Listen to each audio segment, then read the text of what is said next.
I really think that they misunderstand the idea, though. I actually think it's all irrational. It's all just a misunderstanding. A lot of it is someone is working on a different L2, so they don't want this to succeed, or even it's the case where someone originally might want this to succeed. Imagine if you really wanted a feature, such as maybe you're like a large blocker.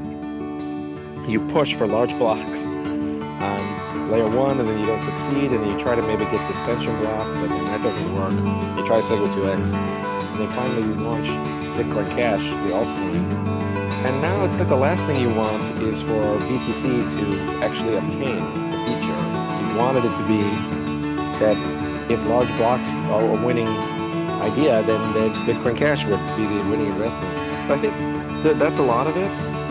I don't think, I can give you what they say the risks are, but they don't make any sense. So like people say there's a risk of miners stealing the funds, but it doesn't make any difference because miners can already steal the funds from the Lightning Network, and that doesn't matter anyway because the user is going to choose what type of security model and kind of risk they would like to take.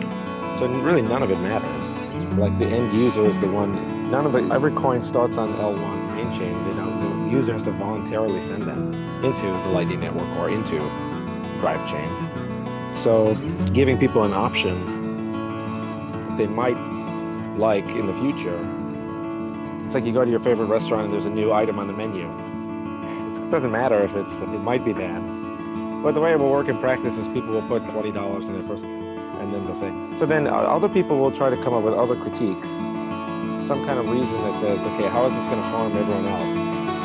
And just the absurd lengths to which they take some of the reasoning, which is so bizarre. They say they have to chain together these weird steps where they have to say maybe it might give some people an incentive to do this or whatever. So what they say is something like miners will make a ton of money from these sidechains because they'll be so popular.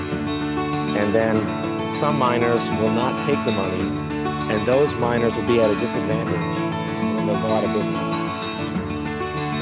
Isn't it a ridiculous thing to say? It's literally exactly the same in every way as if it said something like, some miners will not censor layer 1 transactions.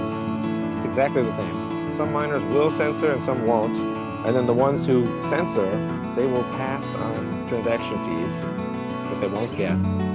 And then they'll go out of business or something. It's just a miner could do it. Some miners will light their own money on fire, and other miners will not light their own money on fire, and then eventually, it's like the whole point of the difficulty adjustment is that uncompetitive miners are kicked out.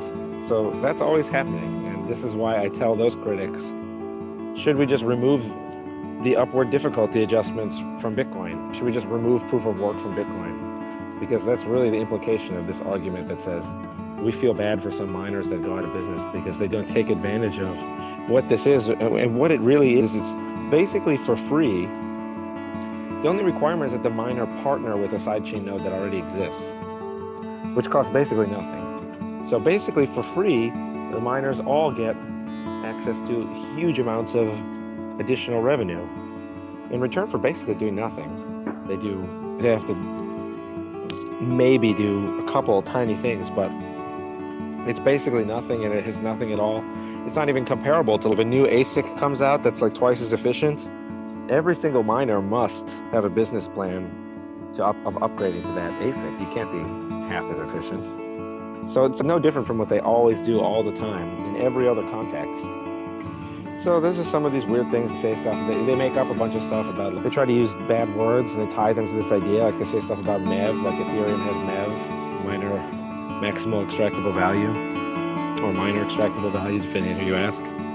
And this is all a misunderstanding of how it works. Whatever defects the sidechain software has, they stay over there. And it is merge mining and blind merge mining with 301. That transforms all of that into just an L1 transaction fee. So everything is already filed off. Everything is already converted to just L1 transaction fees. So if you're against the L1 transaction fees, then would you be against removing all L1 transaction fees from Bitcoin itself? So that's my rambling answer. I don't think there are any risks. what the idea does is it takes the unused op-not 5 and uses it to count to 13,000 over and over again. That really can't be risky, but even if it were, we could just shut op-not 5 off the exact same way we turned it on. Control Z. This is probably the least risky concept in all of Bitcoin's history, I think.